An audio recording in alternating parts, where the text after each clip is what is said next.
ಯಾರಾದ್ರೂ ಸ್ಟ್ರೆಸ್ ಅಥವಾ ಪ್ರೆಷರ್ ಅಲ್ಲಿ ಇದ್ದಾಗ ನೀವು ಏನಾಗಲ್ಲ ಬಿಡು ಸರಿ ಹೋಗುತ್ತೆ ಅಂತ ಹೇಳ್ತೀರಾ. ಪ್ಲಸ್ ಅವ್ರಿಗೇನಾದ್ರೂ ದುಃಖ ಆಗಿತ್ತು, ಯಾರ್ದೋ ಡೆತ್ ಆಗಿತ್ತು ಅಂತ ಅಂದಾಗ ಒಂದೆರಡು ದಿನ ಅಷ್ಟೇ ಈ ನೋವೆಲ್ಲ, ಆಮೇಲೆ ನೀನು ಆರಾಮಾಗಿ ಆಗ್ತೆ, ಏನ್ ತಲೆ ಕೆಡ್ಸ್ಕೋಬೇಡ, ಇದೆಲ್ಲ ಇದ್ದಿದ್ದೆ, ಹುಟ್ಟು ಸಾವು, ಸೊ ಈ ರೀತಿ ಎಲ್ಲ ಹೇಳ್ತೀವಿ ಅಲ್ವಾ.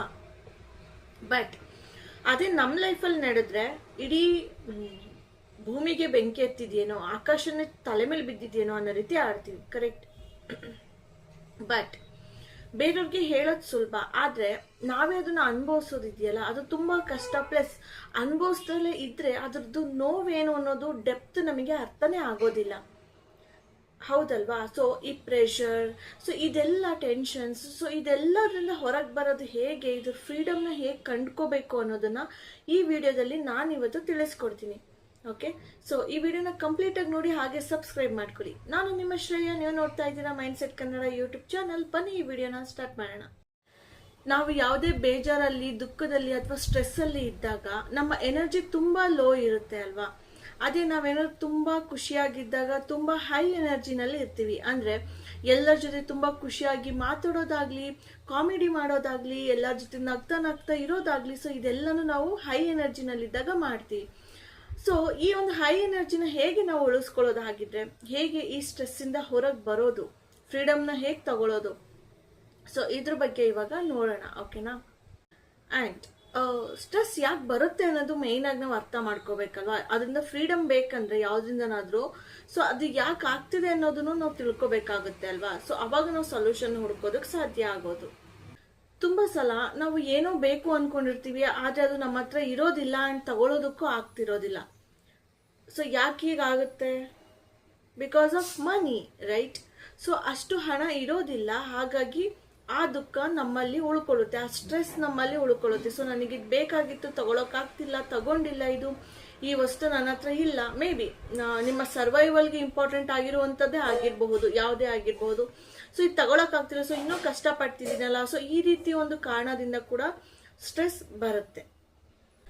ಅಟ್ಲೀಸ್ಟ್ ಯಾವುದೇ ಕೊರತೆ ಇಲ್ಲದೆ ಡೇ ಟು ಡೇ ಲೈಫಲ್ಲಿ ತುಂಬಾ ಚೆನ್ನಾಗಿ ಜೀವಿಸ್ಬೇಕಂದ್ರೆ ನಾವು ದುಡಿಲೇಬೇಕಾಗುತ್ತೆ. ಸೊ ಹಾಗಿದ್ರೆ ಇದಕ್ಕೆ ರೀಸನ್ನು ದುಡ್ಡು, ಓಕೆನಾ. ಸೊ ಮೊದಲು ಇದನ್ನ ಸಾಲ್ವ್ ಮಾಡ್ಕೊಳ್ಳಿ. ಸೊ ದುಡಿಬೇಕು ನೀವು. ನೀವ್ ಇಂಥದೇ ಕೆಲಸ ಮಾಡಿ, ಅಂಥದ್ದೇ ಕೆಲಸ ಮಾಡಿ ಅಂತ ಹೇಳೋದಕ್ಕಾಗೋದಿಲ್ಲ ನಾನು. ಬಿಕಾಸ್ ನಿಮ್ಗೇನ್ ಟ್ಯಾಲೆಂಟ್ ಇದೆ, ನಿಮ್ಗೇನ್ ಸ್ಕಿಲ್ ಇದೆ, ನಿಮ್ಗೇನ್ ಇಷ್ಟ ಇದೆ, ಸೊ ಆ ಕೆಲಸಗಳನ್ನ ಮಾಡಿ. ಒಂದಲ್ಲ ಎರಡಲ್ಲ ಸೈಡ್ ಬಿಸ್ನೆಸ್ಗಳಿದ್ರೆ ಅದನ್ನ ಮಾಡಿ. ಫಸ್ಟ್ ಈ ಮನಿ ಪ್ರಾಬ್ಲಮ್ ಅನ್ನೋದನ್ನ ಆದಷ್ಟು ಸಾಲ್ವ್ ಮಾಡ್ಕೊಳ್ಳಿ. ಅಂದ್ರೆ ಹೌದು, ಎಷ್ಟು ದುಡಿದ್ರು ಸಾಲೋದಿಲ್ಲ. ಬಟ್ ಪ್ರತಿದಿನ ಏನು ಜೀವನ ಮಾಡ್ತೀವಿ ಅದನ್ನ ತುಂಬಾ ಸರಾಗವಾಗಿ, ಯಾವುದೇ ಕೊರತೆ ಇಲ್ದಂಗೆ ಮಾಡ್ಬೇಕಾಗಷ್ಟಾದ್ರೂ ನಾವು ದುಡಿಬೇಕಾಗತ್ತಲ್ವಾ. ಸೊ ಮೊದಲು ಇದನ್ನ ನಾವು ಸಾಲ್ವ್ ಮಾಡ್ಕೊಂಡ್ರೆ, ಸೊ ನಮ್ಗೆ ಇಷ್ಟ ಬಂದಿದ್ದು ತಗೋಬಹುದು. ಓಕೆ, ಸೊ ಇದರಿಂದ ಸ್ಟ್ರೆಸ್ ಕೂಡ ಕಡಿಮೆ ಆಗುತ್ತೆ, ಪ್ರೆಷರ್ ಕೂಡ ಕಡಿಮೆ ಆಗುತ್ತೆ ಅಲ್ವಾ. ಅದ್ ಬಿಟ್ಬಿಟ್ಟು ಓಕೆ ನನ್ನ ಹತ್ರ ಇಲ್ಲ, ಅವ್ರ ಹತ್ರ ಇದೆ, ಸೊ ಅವ್ರು ತಗೋತಿದ್ದಾರೆ, ಸೊ ನನ್ನ ಹತ್ರ ಅಮೌಂಟ್ ಇಲ್ಲ, ಏನ್ ಮಾಡೋದು ಅನ್ಕೊಂಡೆ ಕೂತ್ಕೊಂಡ್ರೆ, ಒಂದು ನೀವು ದುಡಿಯೋದು ಇಲ್ಲ, ನಿಮಗೆ ಬೇಕಾಗಿರೋದು ತಗೊಳ್ಳೋದಿಲ್ಲ, ನಿಮ್ಗಿರೋಂತಹ ಸ್ಟ್ರೆಸ್ ಆಯ್ತು, ಪ್ರೆಷರ್ ಆಯ್ತು, ದುಃಖ ಆಯ್ತು, ಯಾವುದು ಕೂಡ ಹೋಗೋದು ಇಲ್ಲ. ಸೊ ಈ ಪ್ರಾಬ್ಲಮ್, ಮೊದಲನೇದು ಮನಿ ಪ್ರಾಬ್ಲಮ್ನ ಆದಷ್ಟು ಬೇಗ ಸಾಲ್ವ್ ಮಾಡ್ಕೊಳ್ಳಿ, ಓಕೆನಾ.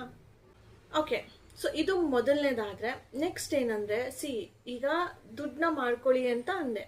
ಓಕೆ, ದುಡಿಯೋದಕ್ಕಿಂತ ಜಾಸ್ತಿ ಸ್ಟ್ರೆಸ್ ಅಥವಾ ಪ್ರೆಷರ್ ಯಾವಾಗ ಗೊತ್ತಾ ನಿಮಗಾಗೋದು?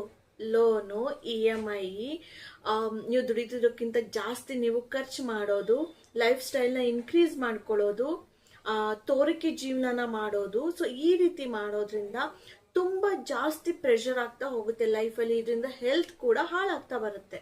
ಸೊ ಇದನ್ನ ಹೇಗೆ ಕಡಿಮೆ ಮಾಡ್ಕೋಬೇಕು ಅಂದ್ರೆ, ಒಂದ್ ನೆನ್ಪಿಟ್ಕೊಳ್ಳಿ, ನಿಮ್ಮ ಹತ್ರ ಎಷ್ಟಿದೆ ಅದಕ್ಕಿಂತ ಕಡಿಮೆ ಇದರಲ್ಲಿ ಬದುಕೋದನ್ನ ಅಭ್ಯಾಸ ಮಾಡ್ಕೊಳ್ಳಿ ನೀವು ಜೀವನದಲ್ಲಿ. ಅಂದ್ರೆ ತುಂಬಾ ಏನೂ ಇಲ್ದೋರಂಗ್ ಬದುಕಿ ಅಂತ ಹೇಳ್ತಿಲ್ಲ ನಾನು.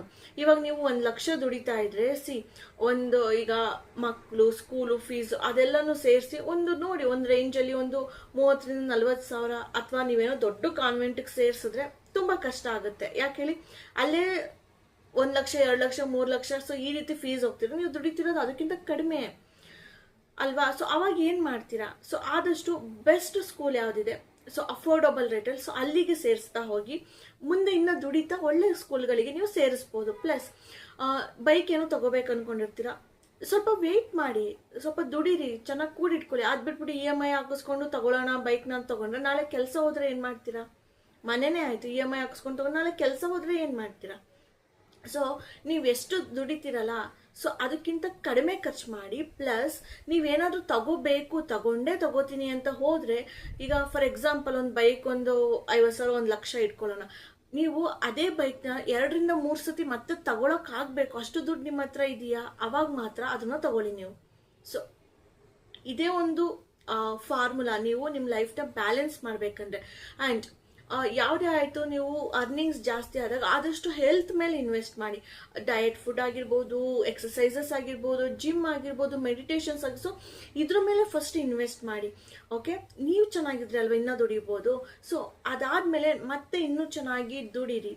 ಅದ್ರ ಮೇಲೆ ನೀವು ಏನೇನ ತಗೋಬೇಕು ಅನ್ಕೊಂಡಿರ್ತೀರಾ, ನಿಮ್ಮ ಲೈಫ್ ಸ್ಟೈಲ್ನ ಹೇಗೆ ಸರಿ ಮಾಡ್ಕೋಬೇಕಂದಿರ್ತೀರ, ಸೊ ಆ ರೀತಿ ಮಾಡ್ಬೋದು. ಅದು ಬಿಟ್ಟು ಒಂದು 20-30,000 40,000 ಬಂದಿದ ತಕ್ಷಣ ನೀವು 80,000ದಷ್ಟು ಜೀವನ ಮಾಡ್ತೀನಿ ಅಂತಂದರೆ ನಿಮಗೆ ಲೈಫಲ್ಲಿ ಸಾಲ, ಲೋನು, ಅವಮಾನಗಳು, ಸೊ ಇದು ಯಾವುದು ತಪ್ಪಿದ್ದಲ್ಲ.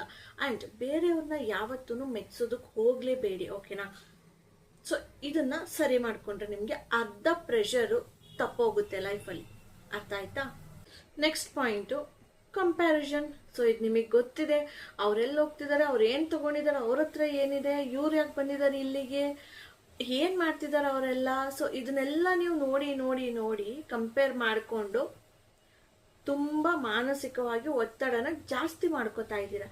ಅವ್ರ ಲೈಫಲ್ಲಿ ಏನಾಗಿರುತ್ತೆ ಅನ್ನೋದು ನಿಮಗೆ ಗೊತ್ತಿಲ್ಲ. ಜಸ್ಟ್ ಔಟ್ಸೈಡ್ ಒಂದು ಫೋಟೋ ಹಾಕಿರ್ತಾರೆ ಅಥವಾ ಯಾವುದೋ ವಿಡಿಯೋ ಹಾಕಿರ್ತಾರೆ, ಅದನ್ನ ನೋಡಿ ತುಂಬ ಸ್ಟ್ರೆಸ್ ಆಗ್ತೀರಾ. ಬಟ್ ಅದಕ್ಕೆ ಮುಂಚೆ ಮೇ ಬಿ ಅವ್ರು ಒಂದು ಲೋನ್ ತೊಗೊಂಡು ಅದರಲ್ಲಿ ಒದ್ದಾಡ್ತಿರ್ಬೋದು. ಆ ಲೋನ್ ಅಮೌಂಟಲ್ಲಿ ಹೊರಗಡೆ ತೋರಿಸ್ಕೊಳ್ಳೋದಕ್ಕೆ ಅಲ್ಲಿ ಇಲ್ಲಿ ಹೋಗಿರ್ಬೋದಲ್ವ, ನಿಮಗೆ ಗೊತ್ತಿರೋದಿಲ್ಲ. ಸತ್ಯ ಏನಂದ್ರೆ ಪ್ರತಿಯೊಬ್ಬರ ಜೀವನ ಜರ್ನಿ ಬೇರೆ ಇರುತ್ತೆ. ಮೇ ಬಿ ನೀವು ಚಾಪ್ಟರ್ 1 ಇರ್ಬೋದು, ಇನ್ಯಾರು ಚಾಪ್ಟರ್ 20 ಇರ್ಬೋದಲ್ವಾ. ಸೊ ಅವರು ಈ ಫಸ್ಟ್ ಚಾಪ್ಟರ್ ಮೂಲಕನೇ ಹೋಗಿದ್ದಾರೆ 20ಗೆ, ಕಲ್ತಿದ್ದಾರೆ, ಏಳು ಬೀಳುಗಳನ್ನ ನೋಡಿದ್ದಾರೆ, ಕಷ್ಟಪಟ್ಟಿದ್ದಾರೆ, ದುಡ್ದಿದ್ದಾರೆ ಮೇ ಬಿ, ರೈಟ್? ಅಥವಾ ಲೋನ್ ತಗೊಂಡು EMI ತಗೊಂಡು ತೋರಿಕೆನೂ ಮಾಡ್ತಿರ್ಬೋದು. ಸೊ ಹಾಗಾಗಿ ನಿಮ್ಮ ಒಂದು ಫಸ್ಟ್ ಸ್ಟೆಪ್ನ ಯಾವುದೋ 10th ಸ್ಟೆಪ್ಪಿಗೆ ನೀವು ಕಂಪೇರ್ ಮಾಡ್ಕೋಬೇಡಿ ಯಾವತ್ತೂ.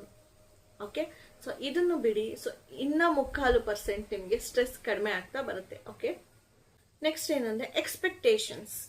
ಸೊ ಎಕ್ಸ್ಪೆಕ್ಟೇಷನ್ನು ಇನ್ನೊಂದು ತರಹದ ಪ್ರೆಷರ್ನ ಕ್ರಿಯೇಟ್ ಮಾಡುತ್ತೆ ನಮ್ಮಲ್ಲಿ.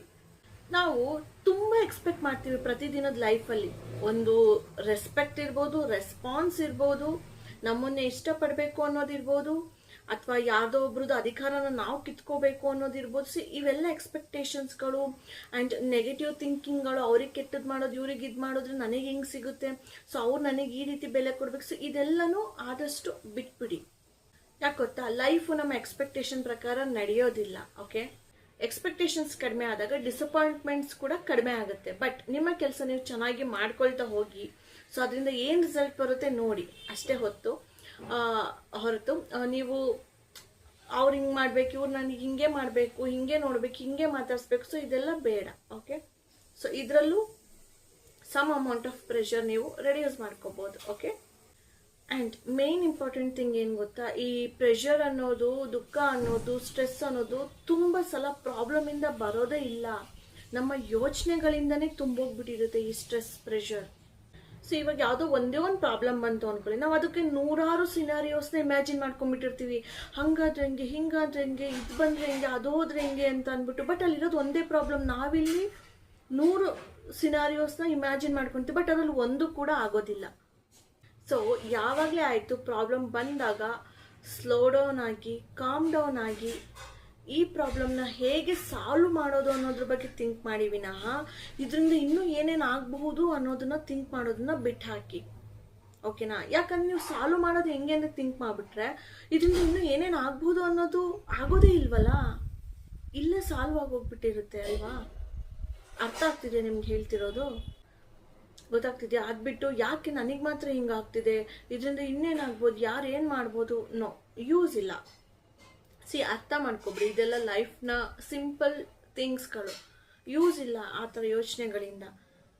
ಓಕೆ, ಸೊ ಸ್ಟ್ರೆಸ್ ಪ್ರೆಷರಿಂದ ಈ ಥರ ಯೋಚನೆ ಮಾಡಿ ಬೇರೆ ಕೆಲಸಗಳು ಹಾಳಾಗುತ್ತೆ, ನಿಮ್ಮ ಮೂಡು ಹಾಳಾಗುತ್ತೆ, ನಿಮ್ಮ ಜೀವನದ ಅಮೂಲ್ಯ ಕ್ಷಣಗಳನ್ನು ನೀವು ಹಾಳು ಮಾಡ್ಕೋತೀರ. ಗೊತ್ತಾಗ್ತಿದೆಯಾ? So always try to find out solution. Okay. And ನೆನ್ಪಿಟ್ಕೊಳ್ಳಿ ಇದನ್ನ, ಲೈಫಲ್ಲಿ ಯಾವಾಗಲೂ ಎಲ್ಲವೂ ಕೂಡ ಪರ್ಫೆಕ್ಟ್ ಇರೋದಿಲ್ಲ ಆ್ಯಂಡ್ ಪರ್ಫೆಕ್ಟ್ ಟೈಮ್ ಕೂಡ ಬರೋದಿಲ್ಲ. ಪರ್ಫೆಕ್ಟ್ ಪೀಪಲ್ ಸಿಗೋಲ್ಲ, ಪರ್ಫೆಕ್ಟ್ ಸಿಚುಯೇಷನ್ ಕೂಡ ಇರೋದಿಲ್ಲ. ಸೊ ಈ ಒಂದು ಸತ್ಯನ ನೀವು ಅಕ್ಸೆಪ್ಟ್ ಮಾಡಿದಾಗ ಮನಸ್ಸಿಗೆ ತುಂಬಾ ನೆಮ್ಮದಿ ಸಿಗುತ್ತೆ. ನಿಮಗೆ ಗೊತ್ತಾಗ್ತಿದೆಯಾ? ಹಾಗಿದ್ರೆ 1% ಕೂಡ ಸ್ಟ್ರೆಸ್ ಇಲ್ಲದೆ ಬದುಕೋಕೆ ದಾರಿ ಏನಿರ್ಬೋದು? ಯಾವುದೇ ಒಂದೇ ಒಂದು ದಾರಿ ಇದೆ ಅಂದರೆ, ಸೊ ಇದೆಲ್ಲ ಪಾಯಿಂಟ್ಸ್ ಹೇಳಿದೆ, but still even one way ಇದೆ 1% ಕೂಡ ಸ್ಟ್ರೆಸ್ ಇಲ್ದಂಗೆ ಬದುಕೋಕೆ ಅಂತ ನೋಡಿದ್ರೆ, ಇದನ್ನ ಫಸ್ಟ್ ಮೈಂಡಲ್ಲಿ ಫಿಕ್ಸ್ ಮಾಡ್ಕೊಳ್ಳಿ. ಈ ಜಗತ್ತು ಹೇಗಿದೆ ಹಾಗೆ ಕರೆಕ್ಟ್ ಆಗಿದೆ, ಇಲ್ಲಿ ಏನೂ ಚೇಂಜ್ ಮಾಡಬೇಕಾಗಿಲ್ಲ ಆ್ಯಂಡ್ ಯಾರನ್ನೂ ಕೂಡ ಚೇಂಜ್ ಮಾಡಬೇಕಾಗಿಲ್ಲ ಆ್ಯಂಡ್ ಯಾರು ಚೇಂಜ್ ಆಗಬೇಕಾಗೂ ಇಲ್ಲ. ಜನ ಇರೋದೇ ಹೇಗೆ, ಪ್ರಪಂಚ ಇರೋದೇ ಹೇಗೆ, ಮೊದಲಿಂದಲೂ ಹೀಗೆ ನಡ್ಕೊಂಡ್ ಬಂದಿದೆ, ಇನ್ಮೇಲೂ ಹೀಗೆ ಇರುತ್ತೆ, ಮುಂದೆ ಕೂಡ ಹೀಗೆ ಇರುತ್ತೆ.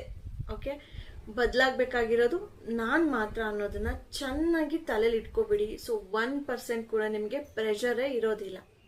ನನ್ನ ಯೋಚನೆ ಬದಲಾಗಬೇಕು, ನನ್ನ ಹ್ಯಾಬಿಟ್ಸ್ ಬದಲಾಗಬೇಕು, ನನ್ನ ರೆಸ್ಪಾನ್ಸ್ಗಳು ಬದಲಾಗಬೇಕು, ನನ್ನ ಎಕ್ಸ್ಪೆಕ್ಟೇಷನ್ಸ್ ಬದಲಾಗಬೇಕು. ಜಗತ್ತನ್ನ ಕಂಟ್ರೋಲ್ ಮಾಡೋದಕ್ಕೆ ಸಾಧ್ಯ ಇಲ್ಲ ಅನ್ನೋದು ನಿಮಗೆ ಅರ್ಥ ಆಗಬೇಕು ಫಸ್ಟ್. ಆದರೆ ನನ್ನ ಮನಸ್ಸನ್ನ ನಾನು ಕಂಟ್ರೋಲ್ ಮಾಡ್ಕೋಬಹುದು, ಇದು ನೀವು ಕರೆಕ್ಟಾಗಿ ಕ್ಲಾರಿಟಿ ತಗೋಬಿಡಿ. ಓಕೆನಾ? ಸೊ ಈ ವಿಡಿಯೋ ಮುಗಿಸೋದಕ್ಕೆ ಮುಂಚೆ ಕೊನೆಯದಾಗಿ ಹೇಳಬೇಕು ಅಂತ ಅಂದರೆ, freedom from stress and pressure ಅಂದರೆ ಪ್ರಾಬ್ಲಮ್ಸೇ ಇಲ್ಲದೆ ಇರೋದಲ್ಲ. ಪ್ರಾಬ್ಲಮ್ಸ್ ಇದ್ರೂ ಕೂಡ ಕಾಮ್ ಆಗಿ ಸ್ಟ್ರಾಂಗ್ ಮೈಂಡ್ ಜೊತೆ ಹೇಗೆ ಎಲ್ಲನೂ ಹ್ಯಾಂಡಲ್ ಮಾಡೋದು ಅನ್ನೋದನ್ನ ಕಲ್ತ್ಕೊಳ್ಳೋದು, ತಿಳ್ಕೊಳ್ಳೋದೇ ನಿಜವಾದ ಫ್ರೀಡಮ್. ಅರ್ಥ ಆಗ್ತಿದೆಯಾ? ಸೊ ಆ ಶಕ್ತಿನ ನೀವು ಹೊಂದಿರಬೇಕು, ಆ ಶಕ್ತಿನ ನೀವು ಬೆಳೆಸ್ಕೋಬೇಕು. ಗೊತ್ತಾಯ್ತಾ? ಸೊ ಎಸ್ ಗೈಸ್, ಸೊ ಈ ವಿಡಿಯೋನ ಇಲ್ಲಿಗೆ ಮುಗಿಸ್ತಾ ಇದ್ದೀನಿ. ಸೊ ನಿಮ್ಗೊಂದು ಒಳ್ಳೆಯ ಸಜೆಷನ್ ಸಿಕ್ತು. ಈ ಪ್ರೆಷರ್ ಸ್ಟ್ರೆಸ್ನ ಹೇಗೆ ತುಂಬ ಜನ ಕನ್ಫ್ಯೂಷನಲ್ಲಿ ಇರ್ತಾರೆ. ಸೊ ಅಂಥವ್ರಿಗೊಂದು ಹೇಗೆ ಇದನ್ನೆಲ್ಲ ಸಾಲ್ವ್ ಮಾಡ್ಬೋದು. ಅಟ್ಲೀಸ್ಟ್ ಒಂದೇ ದಿನದಲ್ಲಿ ಬದಲಾಗಲಿಲ್ಲ ಅಂದರೂ ಪ್ರತಿದಿನ ಸ್ವಲ್ಪ ಸ್ವಲ್ಪನೇ ಇದನ್ನೆಲ್ಲ ನೀವು ಅಳವಡಿಸ್ಕೊಳ್ತಾ ಬಂದರೆ ಲೈಫು ಕೂಡ ಆರೋಗ್ಯಕರವಾಗಿರುತ್ತೆ, ನಿಮ್ಮ ಹೆಲ್ತ್ ಕೂಡ ಆರೋಗ್ಯಕರವಾಗಿರುತ್ತೆ. ಓಕೆ. ಸೊ ಓಕೆ ಗೈಸ್, ನಿಮ್ಮ ಬದುಕಿಗೆ ಒಂದು ವ್ಯಾಲ್ಯೂ ಆ್ಯಡ್ ಮಾಡಿದ್ದೀನಿ ಅಂತ ಭಾವಿಸ್ತೀನಿ. ಸೊ ಈ ವಿಡಿಯೋಗೆ ಲೈಕ್ ಮಾಡಿ, ಕಮೆಂಟ್ ಮಾಡಿ, ಹಾಗೂ ಹೈಪ್ ಆಪ್ಷನ್ ಇದೆ, ಹೈಪ್ ಆಪ್ಷನ್ ಕೂಡ ಎನೇಬಲ್ ಆಗಿದೆ. ಓಕೆ, ಸೊ ನೀವು ಹೈಪ್ ಕೊಡಿ. ಆ್ಯಂಡ್ ಈ ವಿಡಿಯೋನ ಇಲ್ಲಿಗೆ ಮುಗಿಸ್ತಾ ಇದ್ದೀನಿ. ನಾನು ನಿಮ್ಮ ಶ್ರೇಯ, ನೀವು ನೋಡ್ತಾ ಇದ್ದೀರಾ mindset Kannada YouTube channel. Subscribe ಮಾಡಿ ಆ್ಯಂಡ್ ಜಾಸ್ತಿ ಸಪೋರ್ಟ್ ಮಾಡಿ. ಸೊ ಮತ್ತೆ ನೆಕ್ಸ್ಟ್ ವಿಡಿಯೋದಲ್ಲಿ ಸಿಗ್ತೀನಿ. ಅಲ್ಲಿವರೆಗೂ take care, bye, see you all.